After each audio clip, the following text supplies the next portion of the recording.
उत्तर प्रदेश का झांसी शहर और तारीख थी 17 जनवरी 2026। सुबह सुबह का वक्त था। पूरा का पूरा झांसी शहर अपने रोजमर्रा की रफ्तार से आगे बढ़ रहा था, लेकिन तभी शहर की एक कॉलोनी के भीतर एक ऐसा नजारा सामने आया जिसने हर किसी को चौंका कर रख दिया। सुबह सुबह के वक्त कॉलोनी के अंदर एक लोडर गाड़ी आती है जिस पर एक भारी भरकम लोहे का बक्सा रखा हुआ था। कुछ देर बाद ये गाड़ी एक घर के अंदर जाकर खड़ी हो जाती है, लेकिन फिर जैसे ही उस बक्से को गाड़ी से नीचे उतारा जाता है, अचानक हवा में एक अजीब सी बदबू फैल जाती है और बक्से के नीचे से पानी टपकने लगता है। अब वहां पर जितने भी लोग मौजूद थे, सबके मन में यही सवाल था कि आखिर इस बक्से के अंदर क्या है, क्योंकि जिस तरह की बदबू आ रही थी ये कोई आम बदबू नहीं थी। अब हुआ ये कि लोडर चालक को भी कुछ ठीक नहीं लगा, जिसके बाद उसने तुरंत पुलिस को इसकी सूचना दी और फिर कुछ ही देर में पुलिस मौके पर पहुंच गई। मौके पर पहुंचने के बाद जैसे ही उस बक्से को खोला गया तो अंदर का नजारा देखकर हर किसी के होश उड़ गए। बक्से के अंदर जली हुई हड्डियां थी और शुरुआती जांच से ये बात साफ हो गई कि ये किसी इंसान के शरीर के अवशेष हैं, यानी कि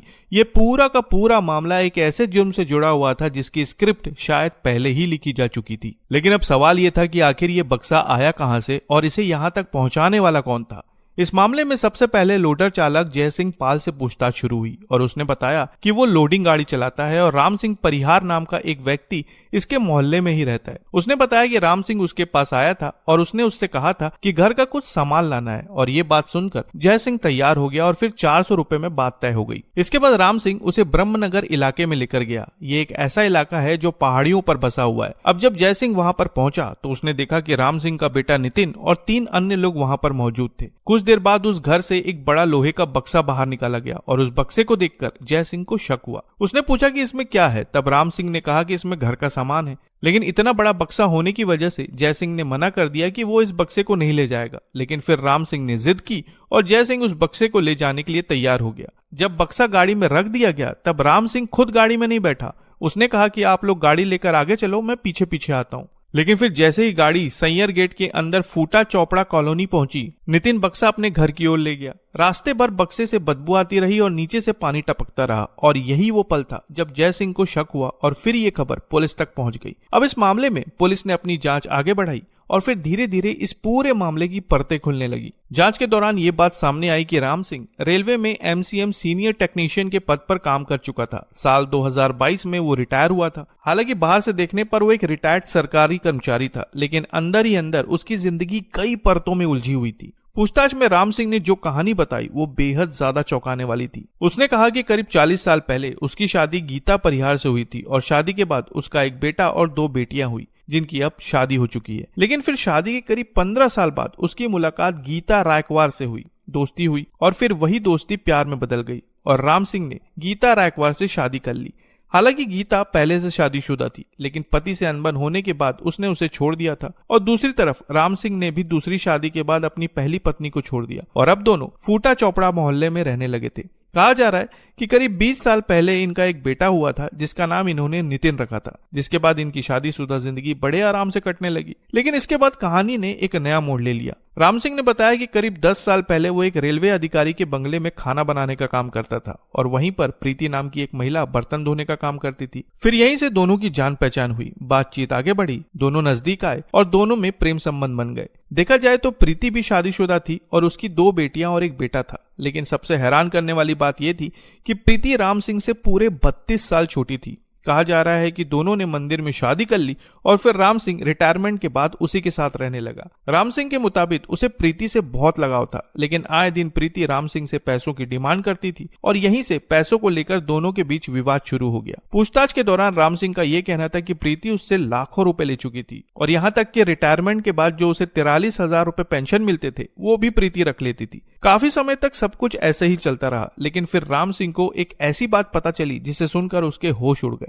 उसे पता चला कि प्रीति का एक ब्यूटी पार्लर के मालिक के साथ संबंध है, और जब राम सिंह को इस रिश्ते की जानकारी मिली तो वो प्रीति को लेकर उज्जैन चला गया। उस वक्त प्रीति अपने बच्चों को भी साथ ले गई। उज्जैन में अब सभी एक किराए के मकान में रहने लगे, लेकिन यहाँ पर भी विवाद खत्म नहीं हुआ। धीरे धीरे विवाद इतना ज्यादा आगे बढ़ गया कि प्रीति अकेली झांसी लौट आई और बाद में राम सिंह भी वापस लौट आया। झांसी आने के बाद प्रीति फिर से अपने नए प्रेमी से मिलने लगी, लेकिन फिर इसी दौरान प्रीति ने राम सिंह से 3 लाख रुपए की डिमांड की और यहीं से राम सिंह का दिमाग फिर गया और उसने प्रीति को हमेशा के लिए रास्ते से हटाने का प्लान बनाना शुरू कर दिया। खबरों के अनुसार पूछताछ के दौरान राम सिंह ने यह बताया कि उसने करीब 20 दिन पहले ब्रह्मनगर इलाके की पहाड़ी पर एक मकान किराए पर लिया था। किराए पर लेने के बाद वो प्रीति को लेकर अक्सर उस मकान में जाता था और इसी तरह 8 जनवरी की शाम को वो प्रीति को लेकर उस मकान में गया। वहां पहुंचकर दोनों ने खूब शराब पी, लेकिन शराब पीने के बाद पैसों को लेकर फिर से विवाद शुरू हो गया। प्रीति 3 लाख रुपए मांग रही थी और राम सिंह 2 लाख रुपए देने को तैयार था।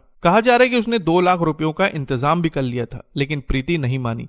धीरे धीरे विवाद बढ़ा और उसी दौरान राम सिंह ने अचानक प्रीति पर हमला कर दिया, जिसकी वजह से उसकी सांसें हमेशा के लिए थम गई। इस घटना को अंजाम देने के बाद राम सिंह पूरे 2 दिन तक प्रीति के शव के साथ रहा, लेकिन जब बदबू आने लगी तब उसने उसके शव को ठिकाने लगाने का फैसला कर लिया। लेकिन वो ये काम अकेले नहीं कर सकता था। उसने सबसे पहले अपनी दूसरी पत्नी गीता और बेटे नितिन को पूरी बात बताई और इसके बाद उसने 2 क्विंटल लकड़ी खरीदी, एक लोहे का बक्सा खरीदा और फिर 16 जनवरी की रात को घर के अंदर ही बक्से में उसने लकड़ियां जलाई और उसमें प्रीति के शव को रख दिया। शव पूरी तरह से जल चुका था, लेकिन बक्से के अंदर लकड़ी जलने की वजह से लोहे का ये बक्सा पूरी तरह से काला पड़ चुका था और उसे लगा कि जब वो इस बक्से को घर से बाहर निकालेगा तो किसी को भी उस पर शक हो सकता है। इसलिए राम सिंह बाजार गया और वहां से नीले रंग का पेंट खरीद लाया। पेंट लाने के बाद उसने सबसे पहले बक्से के ऊपर पानी डाला, क्योंकि लकड़ी जलने की वजह से बक्सा बहुत ज्यादा गर्म हो चुका था। इसके बाद उसने बक्से को नीले रंग से रंग दिया और फिर उसमें ताला लगा दिया। इसके बाद सुबह करीब 4 बजे वो दोबारा वहां पहुंचा। योजना ये थी कि 17 जनवरी को बक्सा दूसरी पत्नी के घर ले जाया जाएगा और वहां से राख और अस्थियां लेकर प्रयागराज जाकर ठिकाने लगा दिया जाएगा और इसी के लिए लोडर बुक किया गया था। लेकिन यही बक्सा उसकी पूरी साजिश का सबसे बड़ा सबूत बन गया। लोडर चालक को हुआ शक, पुलिस की कार्रवाई और बक्से की जांच ने पूरे मामले को उजागर कर दिया। इस मामले में पुलिस ने राम सिंह को गिरफ्तार करके उस पर कानूनी कार्रवाई शुरू कर दी है। लेकिन सबसे हैरान करने वाली बात यह है कि गिरफ्तारी के बाद उसके चेहरे पर कोई शिकन नहीं थी। तो इसी तरह झांसी का यह मामला जो 8 जनवरी की शाम से शुरू हुआ और 17 जनवरी को उस लोहे के बक्से के खुलने के साथ सामने आ गया। फिलहाल पुलिस पूरे मामले में आगे की कानूनी प्रक्रिया पूरी कर रही है और जांच के आधार पर आगे की कार्रवाई की जा रही है। तो साथियों, ये था झांसी का वो मामला जिसके खुलासे ने हर किसी को चौंका कर रख दिया। आप इस मामले पर क्या कहना चाहेंगे कमेंट में जरूर बताएं और नई खबरों के लिए चैनल को सब्सक्राइब करना ना भूलें। तो फिर मिलते हैं साथियों बिल्कुल एक नई खबर के साथ। तब तक के लिए आपका बहुत बहुत धन्यवाद।